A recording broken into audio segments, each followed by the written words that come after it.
Hello, you're welcome to Computer Country. In this video, I'm going to be talking about the 4 things to consider in choosing a university. In our previous video, we talked about the top 5 mistakes students make which is costing them their admission. And mistake number 3 was the wrong choice of university. Now in this video, I'm going to be showing you the 4 things to consider in choosing a university in Nigeria. Number 1, financial consideration. You want to ask yourself, which universities are best suited for my course at affordable price?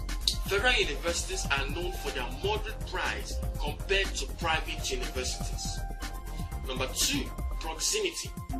Closeness to home is also one factor to consider, especially for students with health challenges or when you consider that you cannot conveniently provide the money for movement to and fro lectures.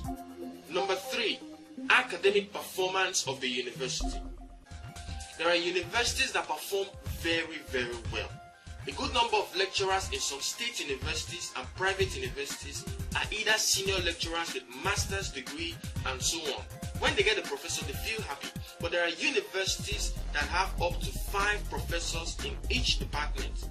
You can't compare universities having such a number of qualified lecturers as associate professors and professors in their lecturing staff with those who don't. So you have to check for the availability of good lecturers in making a choice.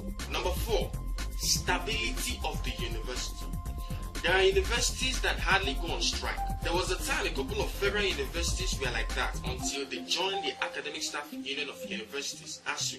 So they too go on strike when ASU goes on strike. These are the top 4 things to consider in choosing a university in Nigeria. Let me run through them again. Number 1, financial consideration. Number 2, proximity.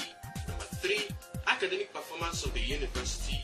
Number 4, stability of the university. Thanks for watching. I invite you to subscribe to this channel by clicking the red subscribe button under this video and give us a thumbs up. That will really encourage us to create more videos, knowing that you are watching what we are doing. See you in the next video.